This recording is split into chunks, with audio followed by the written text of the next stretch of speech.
ஃபைனலா ஜனநாயகன் படம் வந்து ரிலீஸ் ஆக போகுது. 2 1/2 மணி நேரம் தான் படத்தோட டியூரேஷன் டைம். படம் எப்ப ரிலீஸ் ஆக போகுது? எல்லாத்தையுமே நம்ம ஃபுல்லாவே பார்க்கலாம். ஹாய் மக்களே! நான் உங்க ஊபி. ஊபின்னா அந்த ஊபி கிடையாது. உண்மைய சொல்லுப்பா. இந்த வீடியோலயாச்சும் உண்மைய சொல்ல ட்ரை பண்றேன். வீடியோக்குள்ள போயிர்லாம். ஃபர்ஸ்ட் டைம் நம்ம வீடியோ பார்க்குறீங்க அப்படின்னா, மறக்காம சப்ஸ்கிரைப் பண்ணிட்டு, லைக் பண்ணிட்டு பாருங்க. அதாவது ஜனநாயகன் படம் வந்து பார்த்தீங்கன்னா, ஆல்மோஸ்ட் வந்து ஃபைனல் ஸ்டேஜ்க்கு வந்துருச்சு அப்படின்ற தகவல் தான் ஃபுல்லா ஆன்லைன் ஃபுல்லாவே போயிட்டு இருக்கு. ட்விட்டர், இன்ஸ்டாகிராம் எந்த சைடு போனாலுமே இந்த தகவல் தான் வந்துட்டு இருக்கு. நீங்களுமே வந்து பார்த்திருப்பீங்க. இது உண்மையா பொய்யா அப்படின்றது ஒரு ஒரு சில முக்கியமான சோர்சஸும் வந்து பார்த்தீங்கன்னா, நம்மளுக்கு இதுதான் சொல்றாங்க. இல்ல இதுதான் ஃபைனல். இதுக்கப்புறமேட்டு படம் வந்து இதுக்கு மேல வந்து பார்த்தீங்கன்னா போகாது. நான் ஆல்மோஸ்ட் வந்து பார்த்தீங்கன்னா, நெறைய படம் இந்த படத்துக்காக வந்து பார்த்தீங்கன்னா, வெயிட் பண்ணிட்டு துண்ட போட்டுட்டு இருக்காங்க. சப்போஸ் இந்த படம் ரிலீஸ் இல்ல அப்படின்னா, பிப்ரவரி 13 நெறைய படம் ரிலீஸ் ஆகும். அ மார்ச் மாதங்கள் இருக்கு, ஏப்ரல் இந்த மாரி வந்து பார்த்தீங்கன்னா, நெறைய படம் வந்து அடுக்கி வச்சுட்டு இருக்காங்க. பெரிய ப்ராஜெக்ட் படங்களும் வந்து காத்துட்டு இருக்காங்க. சின்ன ப்ராஜெக்ட் படமும் பார்த்தீங்கன்னா காத்துட்டு இருக்காங்க. எல்லா படமும் பார்த்தீங்கன்னா, ஜனநாயகன் 1க்காக தான் வந்து வெயிட் பண்ணிக்கிட்டு இருக்காங்க. இப்ப என்ன தகவல் வந்து போயிட்டு இருக்கு அப்படின்னா, இதுக்கு மேல வந்து கேவின் வந்து எந்த ஒரு இதுவுமே இது பண்ண போறதில்ல. அதாவது ரிவ்யூ கவுன்சில் போக போகுது அப்படின்ற மாரி ஒரு தகவலும், அதுக்கப்புறமேட்டு வந்து பார்த்தீங்கன்னா, சென்சார் வந்து ஆயிரும். அது மட்டும் இல்லாம ஆல்மோஸ்ட் நெறைய கட்ஸ் வந்து இருந்ததாவே நம்மளுக்கு தகவல் இருக்கு. அதாவது டிசம்பர் மாசத்திலே அப்படிதான் சொன்னாங்க. இப்போ வந்து பார்த்தீங்கன்னா, இப்போ ஆல்மோஸ்ட் படம் வந்து டியூரேஷன் வந்து ஒரு 3 ஹவர்ஸ் கிட்ட இருக்கு. இப்ப முன்னாடியே வந்து வினோத் அவங்கலாம் பேசும்போது என்ன சொல்லியிருந்தாங்க அப்படின்னா, தளபதி படம் வந்து எவ்வளவு நேரம் இருந்தாலும் பார்க்கலாம். சூப்பராவே இருக்கும். இது கட் பண்றதுக்கு இது இல்ல. அந்த அளவு பார்த்தீங்கன்னா, என்கேஜிங்கா இருக்கும். ஏன்னா, அவரோட படம் பார்த்தீங்கன்னா, விறுவிறுப்பா போற மாரி இருக்கும். நீங்க சதுரங்க வேட்டை எடுத்துக்கங்க, தீரன் அதிகாரம் இருக்கு. இந்த படம்லாம் வந்து பார்த்தீங்கன்னா, விறுவிறுன்னு பரபரன்னு போயிட்டு இருக்கும். மத்த எந்த படங்களும் நான் வந்து சத்தியமா வந்து எனக்கு சொல்ல விருப்பம் இல்லை. உங்களுக்கு நல்லா இருந்துச்சு அப்படின்னா, நீங்க மறக்காம கமெண்ட் பாக்ஸ்ல சொல்லுங்க. எனக்கு வந்து அவரோட வினோத் படங்கள்ல புடிச்ச படங்கள் வந்து பார்த்தீங்கன்னா, இந்த 2 படமுமே ரொம்பவே பிடிக்கும். மத்த எந்த படமும் வந்து எனக்கு பர்சனலா கருத்துக்கள் இல்ல. உங்களோட கருத்துக்கள் இருந்தா கமெண்ட் பாக்ஸ்ல சொல்லுங்க. அதனால வந்து இந்த படம் வந்து பார்த்தீங்கன்னா, 3 ஹவர்ஸ் கிட்ட இருக்கும் அப்படின்ற மாரி சொல்லியிருந்தாங்க. ஓகேப்பா. தளபதியோட கடைசி படம். எல்லாரும் பார்த்து என்ஜாய் பண்ணலாம் அப்படின்னு சொல்லிட்டு தான் அவங்க ஃபேன்ஸ் எல்லாமே வந்து என்ஜாய் பண்ணிட்டு இருப்பாங்க. இப்போ வந்து பார்த்தீங்கன்னா, இந்த படத்துல ஆல்மோஸ்ட் இன்னும் ஒரு 20 நிமிஷம் வந்து குறைக்க போறாங்க. ஆல்மோஸ்ட் 2 1/2 மணி நேரம் தான் வந்து படம் வந்து இருக்க போகுது. அப்படின்ற ஒரு கால் எடுத்திருக்கதா வந்து சொல்லப்படுது.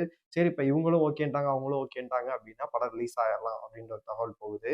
ஆனா இதுல என்ன ஒரு பிரச்சனை அப்படின்னா, கூலி படத்த வந்து நம்ம எக்ஸாம்பிள் எடுத்துக்கிட்டோம் அப்படின்னா, அந்த படம் ஆல்மோஸ்ட் வந்து 3 ஹவர்ஸ் இருந்துட்டு, அதெல்லாம் இருந்தாலுமே, அந்த படத்தோட சர்டிஃபிகேட் வந்து பார்த்தீங்கன்னா, யுஏ இருக்கணும் அப்படின்னு சொல்லிட்டு, சன் பிக்சர்ஸ் தரப்புல வந்து பார்த்தீங்கன்னா, கேஸ்க்கு போனாங்க. ஆனா வந்து லோகேஷ்ட்டயுமே கேட்டாங்க. தலைவரும் சன் பிக்சர் ப்ரொடியூசர் 2 பேருமே வந்து லோகேஷ்ட்ட கேட்டப்ப படத்துல வந்து ஒரு சில கட்ஸ்லாம் வந்து பண்ண சொல்றாங்க. பண்ணா வந்து யுஏ தருவாங்களாம். இல்லன்னா வந்து பார்த்தீங்கன்னா, ஏ தான் அப்படின்ற மாரி சொல்றாங்க. உங்களோட காலாவே ஃபைனல் டிசிஷனா இருக்கட்டும் அப்படின்ற மாரி வந்து லோகேஷ்ட்ட கேட்டுருக்காங்க.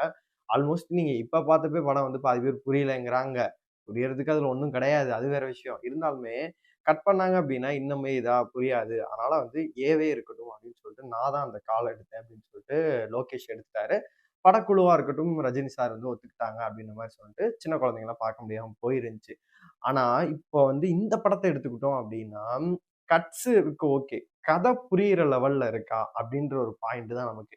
20 நிமிஷம் கட் பண்றோமோ, இப்ப வந்து படையப்பா படத்துல வந்து பார்த்தீங்கன்னா, கிட்டத்தட்ட 2 இன்ட்ரோ விட்டுறலாம்னு சொல்லிட்டு, கே.எஸ். ரவிக்குமார் அவர்கள் வந்து பார்த்தீங்கன்னா, ரஜினி சார் சொன்னதா வந்து சொல்லிட்டு இருந்திருப்பாரு. ஆனா, கமல் சார் என்ன சொல்லியிருப்பாரு, "ஐய்யய்யோ! தமிழ் சினிமா நீ என்ன பைத்தியமா? தமிழ் சினிமாக்கெல்லாம் அதெல்லாம் தாங்கவே தாங்காது. நீ டைரக்டர் கையில விட்டுரு" அப்படின்ற மாரி வந்து சொல்லிருவாங்க. இப்போ வந்து பார்த்தீங்கன்னா, படக்குழுவா இருக்கட்டும், விஜய் அவர்களா இருக்கட்டும், வினோத் அவர்கள் கையில விட்டுட்டாங்க அப்படின்னா, அவர் வந்து என்ன பண்ணுவாரு, இந்த படத்த வந்து ஆல்மோஸ்ட் வந்து அவர் மைண்ட் செட் இருக்கும். ஏன்னா, இது அவரோட குழந்தை தான். எப்படி செதுக்குனா அது நல்லா இருக்கும் அப்படின்றது அவருக்கு தெரியும். 20 நிமிஷம் கட் பண்ணனால, எதுவும் குறியீடுகள் இருக்கலாம், ஏதாச்சும் இருக்கனால அந்த சென்சார் கட் பண்ண சொல்றாங்கன்னு சொல்லிட்டு கட் பண்ணிட்டாரு அப்படின்னா, படம் புரியுது, தெளிவா இருக்கு அப்படின்னா எந்த ஒரு பிரச்சனையுமே இல்ல. இல்ல ஜம்ப் ஆகுது, லேக் ஆகுது அப்படின்னா, கண்டிப்பா வந்து இந்த படத்த வந்து சத்தியமா ஒண்ணுமே பண்ணவே முடியாது. திரும்பி வந்து இழுத்துக்கிட்டு போறதுக்கான வாய்ப்பு எதுவுமே இல்ல. சூப்பரா இருக்குப்பா. என்ன கட் பண்ணாலும் நல்லா இருக்கு அப்படின்னு ஒரு முடிவு வந்துருச்சு அப்படின்னா, கண்டிப்பா வந்து ஓகே ஆயிடும். ஓகே ஆயிடுச்சு அப்படின்னா, எப்ப படம் ரிலீஸ் ஆகும் அப்படின்னு கேட்டீங்கன்னா, இந்த மந்த் இறுதிக்குள்ள இந்த படத்த வந்து ரிலீஸ் பண்ணுவோம் அப்படின்னு சொல்லிட்டு தான் வந்து ப்ரொடியூசர் சைடு வந்து பிளான் பண்ற மாரி நம்மளுக்கு தெரியுது. ஆல்மோஸ்ட் வந்து ஃபாரின் டிஸ்ட்ரிபியூட்டர் எல்லாத்துட்டயுமே பேசிட்டு இருக்கதாவும் ஒரு தகவலுமே வந்துச்சு. அதனால வந்து கன்ஃபார்ம் வந்து இறுதி காலா வந்து எடுத்துருவாங்க. ஒண்ணு இப்ப வந்து ஆல்மோஸ்ட் இந்த வீக் வந்து ரிலீஸ் ஆகுமான்னு கேட்டீங்கன்னா, இன்னைக்கு வந்து வெட்னஸ்டே கிட்ட ஆயிடுச்சு. அதனால இந்த வாரம் ரிலீஸ் வாய்ப்பு கிடையாது. ஆனா மேபி உடனே ஜட்ஜ் பண்ணி எல்லாமே வந்துருச்சு அப்படின்னா, ஃப்ரைடே கூட அவங்க சாட்டர்டே கூட ரிலீஸ் பண்ணலாம் அப்படின்னு சொல்லிட்டு உடனே கூட விடுவாங்க. காலதாமதம் படுத்த மாட்டாங்க. ப்ரமோஷன் பண்ணலாம். அதுக்கெல்லாம் வேலையே ஆகாது. ஏன்னா ஆல்மோஸ்ட் எவ்வளோ ப்ரமோஷன் ஆயிடுச்சுன்னு சொல்லிட்டு. சப்போஸ் இந்த வாரம் இல்ல அடுத்த வாரம் போகுது அப்படின்னா 13த் அதாவது காதலர் தினத்துக்கு மொத நாள் வந்து பார்த்தீங்கன்னா, ஜனநாயகன் வந்து ரிலீஸ் ஆகுறதுக்கு வாய்ப்பு இருக்கு. இந்த மந்த் இறுதிக்குள்ள வந்து பார்த்தீங்கன்னா, 13, 19 இல்லாட்டி 20 இந்த இறுதிக்குள்ள வந்து படம் வந்து ரிலீஸ் ஆகறதுக்கான பாசிபிலிட்ஸ் அதிகமா இருக்க மாரி வந்து தகவலுமே வருது. வெயிட் பண்ணி பார்க்கலாம். என்ன நடக்க போகுது அப்படின்னு சொல்லிட்டு.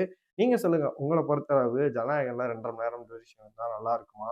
அது மட்டும் இல்லாம, படம் எப்ப ரிலீஸ் ஆனா நல்லா இருக்கும்? உங்களோட கருத்துக்கள் எல்லாத்தையுமே கமெண்ட் பாக்ஸ்ல சொல்லுங்க. அடுத்த வீடியோலயாச்சும் உண்மைய சொல்ல ட்ரை பண்றேன்.